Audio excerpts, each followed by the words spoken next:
Hello दोस्तों, नमस्कार सभी को। स्वागत है आप सभी का हमारे यूट्यूब चैनल इंग्लिश वाला में। फ्रेंड्स, आरपीएससी सेकंड ग्रेड की सीरीज चल रही है, जिसमें आज हम लोग देखने वाले हैं हमारे इंग्लिश पेपर में जो टीचिंग मेथड्स पूछे जाएंगे उनको थोड़ा सा हम लोग डिस्कस करने वाले हैं, क्योंकि इम्पोर्टेंट है, सब्जेक्ट के साथ ही आने वाले हैं और ढेर सारे क्वेश्चंस जो है इससे पूछे जाते हैं। तो देखते हैं सभी मेथड। देखिए, इनमें 5 जो है यहाँ पे communicative language, English language teaching तक, ये तो है आपके टीचिंग मेथड। फिर इसमें टेक्निक्स हैं कि how to teach prose, poetry, grammar and composition. और जो सेवन्थ पार्ट आप देख रहे हैं, that is basic principles of second language teaching. उसमें ये आता है कि how to select the topic, उसका ग्रेडेशन कैसे करना है, then what will be the presentation and the testing. तो अभी के इस वीडियो में हम लोग टॉप 5 जो टॉपिक्स हैं हमारे, देखिए 5 जो टीचिंग मेथड है उनको हम लोग डिस्कस करने वाले हैं, जिसमें grammar translation method, direct method, structure method, audio lingual method and communicative English language teaching method. तो चलिए, विदाउट वेस्टिंग एनी टाइम शुरू करते हैं हमारे टीचिंग मेथड्स को। देखिए, फर्स्ट है हमारा ग्रामर ट्रांसलेशन मेथड, जिसको शॉर्ट में जीटीएम भी कहा जाता है। देखिए, grammar translation method is a traditional method for teaching foreign language that involves learning grammatical rules and applying them to translate sentences। क्या होता है फ्रेंड्स ये ग्रामर ट्रांसलेशन मेथड? जैसा कि आप समझ पा रहे हैं नाम से, इसको क्या किया जाता है, फॉरेन लैंग्वेज को टीच करने के लिए, पढ़ाने के लिए ट्रेडिशनल मेथड को यूज किया जाता है, जिसमें क्या होता है, ग्रामेटिकल रूल्स को लर्न किया जाता है, सीखा जाता है, और उसके बाद उस लैंग्वेज के सेंटेंसेस को ट्रांसलेट करने के लिए ग्रामेटिकल जो वर्ड हमने सीखे हैं, जो वर्ड मीनिंग हमने सीखे हैं, रूल्स जो हमने सीखे हैं, उनको अप्लाई किया जाता है। तो that is known as grammar translation method. Goal क्या है फ्रेंड इसका? The goal is to read and translate literary classics and masterpieces। इसको मेन इम्पोर्टेंट गोल तो है कि हम लोग जो हमारी लैंग्वेज पढ़ रहे हैं, फॉरेन लैंग्वेज, उसको अच्छे से रीड कर सकें और उसको ट्रांसलेट भी कर सकें। देखिए, फोकस किस पे करता है ये grammar translation method? It focused on the grammatical rules, memorization of vocabulary and of various declensions and conjunctions, translation of text and doing written exercise। देखिए, ग्रामेटिकल रूल्स पे फोकस करता है, उनको मेमोराइज करने के लिए फोकस करता है, साथ ही साथ वोकेबुलरी को मेमोराइज करने के लिए फोकस करता है। उसके बाद सेंटेंसेज में जो टेक्स्ट हैं या हमारे अदर जो चीज़ें हैं, जित पैराग्राफ हैं या कुछ जितनी भी हमारी कंपोजिशंस होती हैं, उनको ट्रांसलेट करना है। तो इसीलिए इसे ग्रामर ट्रांसलेशन मेथड कहा गया। तो ये इसका मेन फोकस रहेगा। टीचिंग स्टाइल की एक बार बात करेंगे तो देखिए, procedure of grammar translation method कैसा रहेगा। देखिए, पहला स्टेप क्या है? First, paragraph is read by a teacher. Class में हैं आप, क्लास में सबसे पहले टीचर जो है पैराग्राफ को पढ़ता है, ठीक है। उसके बाद he would find out some difficult words and marked out of it. कुछ कठिन शब्दों को वो पॉइंट आउट करेगा और उनको मार्क कर लेगा। कौन? टीचर। देखिए, सेकेंडली क्या होता है, these marked words are converted into the native languages of student. अब उन वर्ड मीनिंग्स को, उन डिफिकल्ट वर्ड्स को क्या किया जाता है, ट्रांसलेट किया जाता है। जैसे मान लीजिए हमारे केस में है, तो हम जो है उस डिफिकल्ट वर्ड का हिंदी ट्रांसलेशन जान लेंगे, हिंदी वर्ड मीनिंग जान लेंगे। Then a paragraph is read once again and is translated by teacher line by line. आ गया समझ में? टीचर जो है उसी पैराग्राफ को दोबारा लाइन बाय लाइन पढ़ते जाता है और उसके बाद उस पैराग्राफ को ट्रांसलेट करते जाता है। Then all the grammatical items are taught about to student. और उसके बाद जो जो ग्रामर प्रैक्टिस उसमें यूज की गई हैं, वो सभी के सभी बच्चों को सिखाई जाती हैं। Student can also be asked to convert the passage of their native language into a foreign language to make it more clear to them। उस फॉरेन लैंग्वेज वाले पैराग्राफ को, मान लीजिए इंग्लिश की ही हम बात कर रहे हैं, तो that English paragraph will be converted into native language, उसे हिंदी में ट्रांसलेट किया जाएगा और बेहतर तरीके से समझने के लिए। The teacher presents grammar rules and vocabulary, and a student translates sentence between the target language and their native language. Teacher क्या करते हैं, कुछ ग्रामेटिकल रूल्स बताते हैं, कुछ वोकेबुलरी बताते हैं। उसके बाद बच्चे क्या करते हैं, सेंटेंसेज को ट्रांसलेट करते हैं अपनी नेटिव लैंग्वेज में, उस टारगेटेड लैंग्वेज को अपनी नेटिव लैंग्वेज यानी इंग्लिश को ट्रांसलेट करेंगे हिंदी में, सीधे शब्दों में समझे तो। ओरिजिन की अगर बात करते हैं फ्रेंड्स, तो क्वेश्चन यहाँ से 100% बनता है, पूछा जाता रहा है सेकंड ग्रेड टीचर्स के पुराने एग्जाम्स में भी, प्रीवियस ईयर्स में भी देख लीजिए। GTM it means that grammar translation method originated from the classical method of teaching ancient Greek and Latin. German scholar है, इनका नाम कार्ल प्लोट्स है, जर्मन स्कॉलर थे ये, इनका नाम है कार्ल प्लोट्स। 1819 में इनका बर्थ हुआ था, 1881 में डेथ हो गई थी। लाइफ स्पेन है इनका फ्रेंड्स, याद रख लीजिए। जर्मन स्कॉलर कार्ल प्लोट्स ने क्या किया था, इस जीटीएम को क्रिएट किया था, यानी ग्रामर ट्रांसलेशन मेथड को क्रिएट करने का क्रेडिट जो है इन्हें जाता है। यूज देखते हैं। The GTM was the primary method for teaching foreign language in Europe and the United States by the early 20th century. Grammar translation method जो है ये फॉरेन लैंग्वेजेस को सिखाने के लिए 20वीं शताब्दी में यूरोप में और अमेरिका में काम लिया जाता था। And it's still used by some EFL. EFL मतलब होता है यहाँ पे English as a foreign language teachers, यानी जो टीचर इंग्लिश पढ़ाते हैं उनके द्वारा अभी भी इस मेथड को अप्लाई किया जाता है। This method is also used by the teacher at present time. Some criticism है, कुछ आलोचनाएं भी इस मेथड की होती हैं, जैसे मान लीजिए it doesn't account for the modern language usage. आधुनिक भाषाओं के यूज के लिए ये क्रेडिबल नहीं है, काउंटेबल नहीं है, क्या बोल सकते हैं, विश्वसनीय नहीं है। और इसके बाद इसमें मॉर्फोलॉजी पे ज़्यादा ध्यान दिया जाता है सिंटैक्स की तुलना में, यानी शब्द समूह हैं उन पे ज़्यादा ध्यान दिया जाता है। That can be more difficult for the student. तो बच्चों के लिए क्या होता है, सेंटेंस फॉर्मेशन करना थोड़ा सा डिफ़िकल्ट होता है। It can be frustrating for a student who may feel overwhelmed by the amount of grammatical terms they need to learn. कुछ बच्चे जिनको ग्रामर सीखना बड़ा डिफ़िकल्ट लगता है, उनके रूल्स सीखने को बड़ा डिफ़िकल्ट लगता है, तो उन बच्चों के लिए ये थोड़ा सा निराशाजनक हो सकता है। And it doesn't focus on conversational skill, और ये जो है स्पोकन पे जो है ज़्यादा प्रभावी नहीं है, इसलिए भी इसकी आलोचना की गई थी। तो फ्रेंड ये था हमारा GTM, it means grammar translation method. चलिए सेकंड की बात करते हैं, डायरेक्ट मेथड की। It was based on the assumption that the learners of a foreign language should think directly in the target language. इसका अर्थ सिंपल लैंग्वेज में अगर मैं कहूँ तो ये है कि मान लीजिए जो बच्चा इंग्लिश सीखना चाहता है उसे उस बात को डायरेक्टली इंग्लिश में ही सोचना है, ना कि हिंदी में सोचना है। इस लाइन का अर्थ यही है कि लर्नर जो है किसी भी फॉरेन लैंग्वेज का, यानी इंग्लिश का ही मान लेते हैं यहाँ पे, he should think directly in the target language, उस भाषा को वो इंग्लिश में ही सोचे। According to this method English is taught through English. आगे बात समझ में, यहाँ पे लिखा है कि इसका अर्थ ये होता है कि इंग्लिश को इंग्लिश के माध्यम से ही सिखाया जाएगा। There will be no use of other language like Hindi और other than English language. The learner learns the target language through discussion, conversation and reading in the second language. क्या मेथड्स रहते हैं इसको सीखने के डायरेक्ट मेथड में? ठीक है, डिस्कशन किया जाता है। इंग्लिश लैंग्वेज को सीखने के लिए इंग्लिश में ही बच्चों से डिस्कशन करवाया जाता है, देन कन्वर्सेशन, बातचीत करवाई जाती है। साथ ही साथ में जो सेकंड लैंग्वेज है, यानी हमारी जो लैंग्वेज है जिसे हम सीखना है, उसको रीड करवाया जाता है। Here are some characteristics of the direct method. कुछ विशेषताएं हैं, देखिए। Immersion, the method aims to create an environment that replicates real life language usage. क्या करता है, कैसा माहौल क्रिएट किया जाता है जिसमें रियल लाइफ जो लैंग्वेज होती है हमारी, उसको रेप्लिकेट किया जाता है, उसको कॉपी किया जाता है। ओरल प्रैक्टिस पे बहुत ज़्यादा जोर दिया गया है friends, with about 80% of lesson time devoted to oral practice. इस मेथड में स्पोकन पे बहुत ज़्यादा जोर दिया जाता है, बहुत ज़्यादा इंग्लिश बोलने पे, इंग्लिश स्पोकन पे बहुत ज़्यादा जोर दिया जाता है, अबाउट टू 80%। इसके बाद है इंडक्टिव ग्रामर। ग्रामर को जो है इंडक्टिवली पढ़ाया जाता है। इंडक्टिव अगर इसको समझने की कोशिश करेंगे तो स्टूडेंट क्या करते हैं, they learn grammar bye presenting them with example. Example के साथ जो है बच्चा ग्रामर को, लाइक हमने प्रेजेंट टेंस सीखा है, तो अगर बच्चे को ये बताया जाता है कि this is simple present tense, then we have to teach him with example कि Ram goes to school, this is the sentence of simple present. Like grammar को उसके एग्जाम्पल के साथ सिखाया जाता है।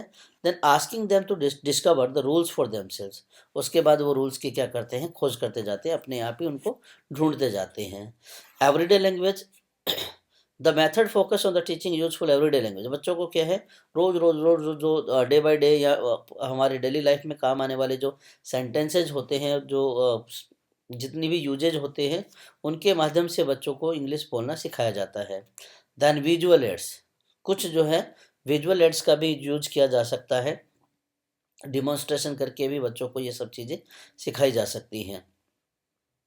इंपॉर्टेंट लाइन ये है फ्रेंड्स यहाँ से, the direct method was developed in response to the grammar translation method.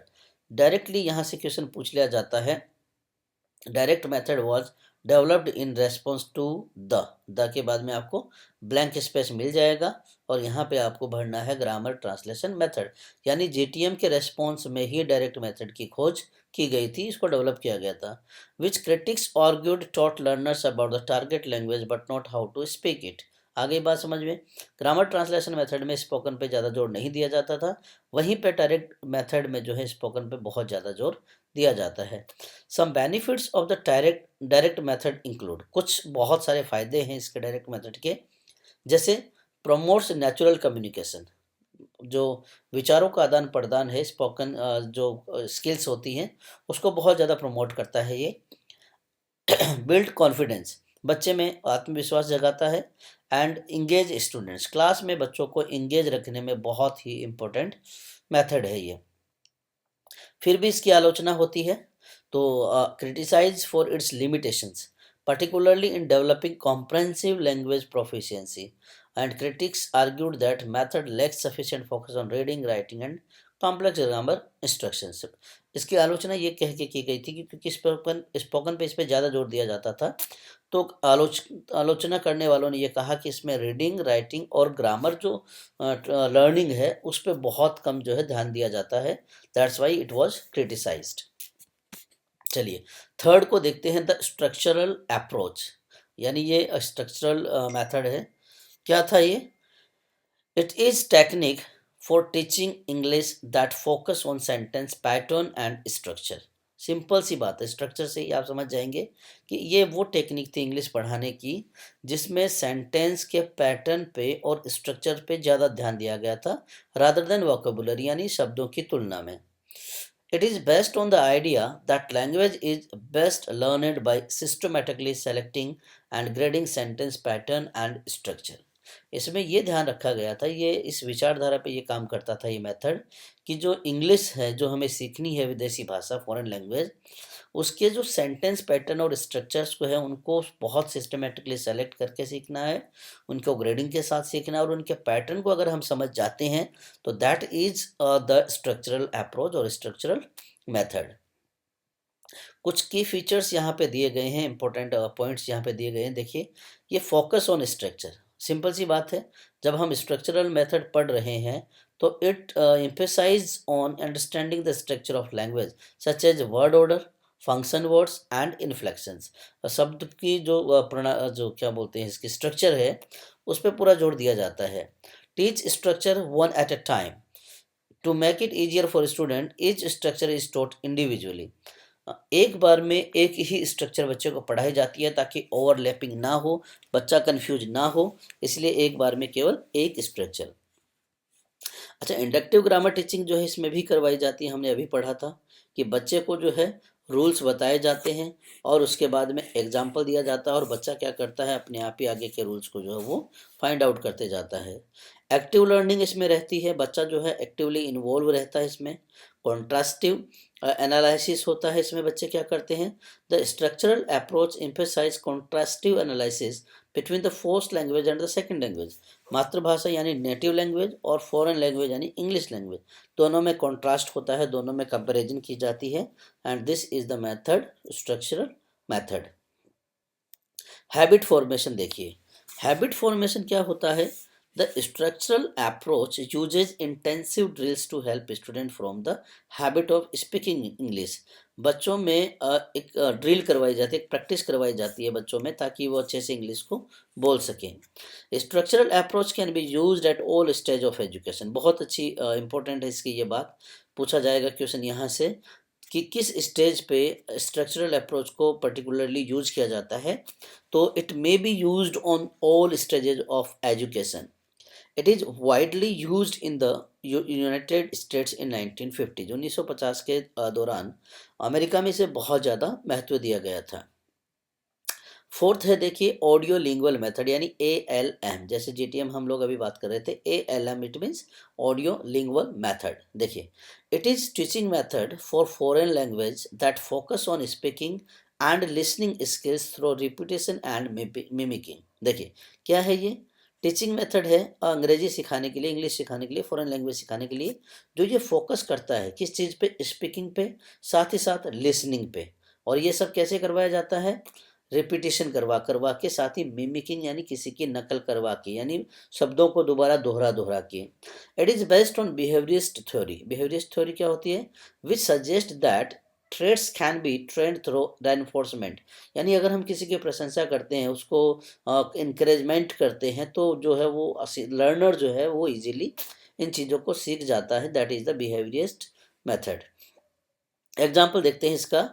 A teacher present a correct model of structure sentence type. एक टीचर है मान लो क्लास में, एक सेंटेंस टाइप बताता है, एक सेंटेंस का स्ट्रक्चर बताता है, and the student repeat it. और बच्चे क्या करते हैं, फिर उसको दोहराते हैं, बोल बोल के दोहराते हैं. Then the student repeat it again and again and again. बच्चा बार बार उसको बोलता रहेगा, बोलता रहेगा, बोलता रहेगा. Then the teacher change one part of the structure and the student repeat. फिर टीचर क्या करेगा, एक पार्ट को चेंज कर देता है और बच्चा जो है फिर से उसे दोहराता है जिस चेंज किए हुए पार्ट को. तो ये सिस्टम है, ये मेथड है ऑडियो लिंगुअल मेथड इंग्लिश को सिखाने का. की फीचर्स की अगर हम बात करें तो देखो, इसमें रिपीटेशन होता है, मैंने अभी बताया था. बच्चे को ग्रामेटिकल रूल्स बताए जाते हैं, फोनोलॉजिकल स्ट्रक्चर बताई जाती है सेंटेंस की, और उनको ये ड्रिल करवाई जाती है कि वो इसको रिपीट करते रहें, मेमोराइज करते रहें. Minimal use of native language. इसमें मदर टंग जो होती है उस पर बहुत कम यूज किया जाता है, उसको ज़्यादा से ज़्यादा इसको इंग्लिश सीखने पे ही फोकस किया जाता है. Dialogues. Lesson often start with a dialogue that student memorise and role play.